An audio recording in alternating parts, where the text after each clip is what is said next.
Let's get right into it. You clearly remember the Monopoly man wearing a monocle. Spoiler, he never did.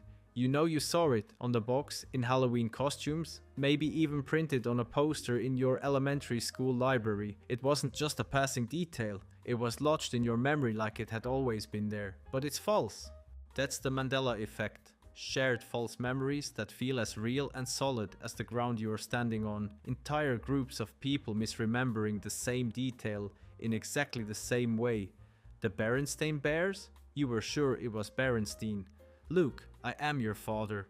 Wrong again. It was actually, no, I am your father. So, what's going on here? These aren't just simple typos or forgotten trivia. They are reconstructions. Your memory isn't a recording device. It's a storyteller. Not a file you play back, but a story your brain recreates every time you access it. Think of it like a Google Doc. Every time you open it, you make subtle edits without even noticing. A word shifts, a sentence tightens, a detail gets nudged, and then you hit save. Except that new version, the one with the error, overwrites the real thing. Now, it's locked in. The memory that never actually happened becomes the one you trust most. And here's the wild part. The more often you recall a memory, the more likely it is to change. Repetition doesn't make memories stronger, it distorts them. Each recall is like photocopying a photocopy, slightly degraded, slightly altered. But your brain treats it as fact, with full confidence. You're not broken, you're not gullible, you're human. And your brain? It's less of a historian and more of a novelist on a deadline. It has plot holes to fill, pacing to smooth, and a narrative to keep coherent, so it improvises. The result? A life story you believe with certainty, starring you, where some of the scenes were never real in the first place. Just well-edited fiction your brain convinced itself was true. Imagine this. You witness a minor car accident. A red car hits a blue one at a stoplight. Nothing major, no injuries, no drama, just a crunch of bumpers and a few exchanged glances. You replay it in your head a few times. Red hits blue. Simple. But a few hours later, someone casually asks, "Did you see the green car run the light?" You pause. Green car? No, it was red, wasn't it? But then, the next day, you find yourself telling the story differently. This green car came flying through the intersection and slammed into another. The red car vanishes from your version. The green one is now the villain. That's the misinformation effect, and it's more powerful than most people want to admit. Your brain didn't just hear the wrong detail, it installed it, like a software update you never approved. The real memory gets overwritten, file replaced, no confirmation prompt. The red car, real, observed, certain, gets deleted, and in slides the green car, detailed, vivid, and completely false. This isn't rare, this isn't even unusual, it happens constantly. All it takes is a few misplaced words, a misleading headline, or a confident person with a wrong story. And just like that, your memory bends. Psychologist Elizabeth Loftus built her career proving this. In one study, she showed people videos of car crashes. Then she asked a simple question. How fast were the cars going when they smashed into each other? Just one word, smashed. That one word made people remember the cars going faster. It made them remember broken glass. There was no broken glass. People who heard hit remembered something else entirely. Calmer, slower, more accurate. One word, different memory, same video, two separate realities. And here's the dangerous part. None of the participants realized their memory had been altered. They weren't lying. They weren't making it up. They were sure. The brain doesn't tag memories with warnings like, "This has been edited for dramatic effect." It just saves the new version and deletes the original, all without your permission. It works the same in real life. Police interrogations, news stories, social media arguments. The moment a misleading detail enters the picture, your memory starts to drift. And the new version? It feels even more true than the original. So the next time someone says, "I know what I saw," don't assume they're right. They might be watching the director's cut, one they didn't even know was edited. Let's talk about emotion, the invisible editor in your brain's memory room. You don't just remember what happened, you remember how it felt. And the stronger the feeling, the louder that memory gets. But here's the twist. Your brain fills in blanks based on emotion, not accuracy. Think of a breakup. Weeks later, you look back and suddenly every conversation feels colder. That one argument? Now it feels like a warning sign, even if it was just about where to order takeout. That's emotional memory distortion. Your brain reverse engineers the story to match how you feel now. It's like rewatching a movie after knowing the twist. You see new clues that weren't really clues.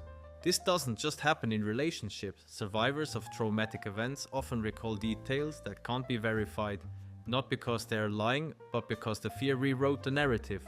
When something terrifying happens, your brain takes snapshots, not a clean video, just flashes, a sound, a face, the smell of metal. Then later, it fills in the rest. The problem is, those filled in gaps feel just as real. That's why eyewitnesses can be so unreliable. Ask 5 people about the same robbery, you'll get 5 stories, and all 5 will swear they're right. Because memory isn't a courtroom transcript, it's a dramatized retelling, and your emotions are the director, the set designer, and sometimes the screenwriter. You felt scared? Your brain adds shadows. You felt betrayed? It rewrites the dialogue. You felt ashamed? Suddenly everyone in the room was staring at you, even if they weren't. So next time you say, that's exactly how it happened, remember, it might be exactly how it felt, but that doesn't mean it's the truth. You saw it happen, right there, clear as day. So why does your version sound different from everyone else's? Eyewitness testimony feels like the gold standard of truth. We trust people who say, I saw it with my own eyes. But neuroscience says, slow down. Because seeing isn't remembering, and remembering isn't recording. Studies show that even confident eyewitnesses often get key facts wrong. Colors of clothes, order of events, number of people. And the scary part? They're absolutely sure they're right. Why? Because memory isn't about capturing the truth, it's about building a usable story. Your brain trims away the boring stuff. It fills in missing pieces. It stitches together images, sounds, feelings, all into a narrative that feels true. And here's where it gets weirder. The more confident someone is in their memory, the more likely others are to believe them, even if the memory is false. In one study, researchers showed participants a fake video of a plane crash, then asked them to describe it. People gave vivid accounts, how the plane moved, what it hit, how it exploded. The only problem? The crash never happened. Their brains created scenes to match the suggestion, not to deceive, but to make the story make sense. This is why wrongful convictions happen. A person points to someone in a lineup, convinced they saw them, but maybe it was just a familiar face from the neighborhood, or someone they glimpsed for 2 seconds in a stressful moment. In courtrooms, memory can feel like hard evidence, but in reality, it's more like a sketch drawn from emotion, bias and suggestion. So when someone says, I was there, I remember it exactly, just know, they believe it, even if it's not true. You remember the moment clearly, the room, the voices, what you were wearing, what they said. But here's the problem, it never happened, not in real life anyway. Sometimes your brain borrows, from a dream, from a movie scene, from a story your sibling told so many times. It eventually became your memory. This is called source confusion. You remember the content, but not where it came from.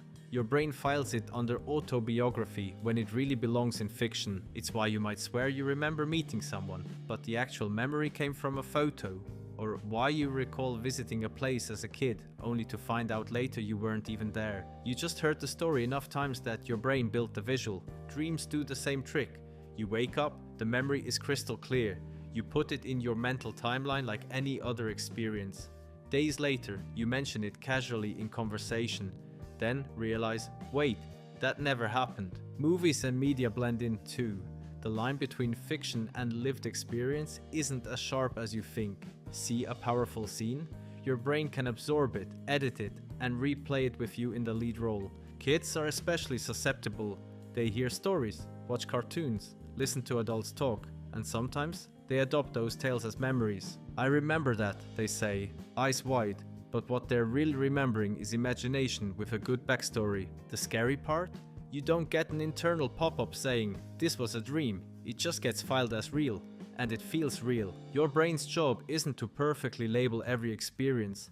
It's to create a coherent timeline, even if that timeline includes scenes lifted straight out of fiction. And maybe, just maybe, that's not a bug. It might be a feature, because your memory isn't here to be a courtroom recorder. It's here to help you survive, connect, and make sense of the chaos. So if the story isn't always true, it's because the brain is less interested in facts and more interested in meaning. That's all for today. I'll be making similar videos in the future. Subscribe to see them.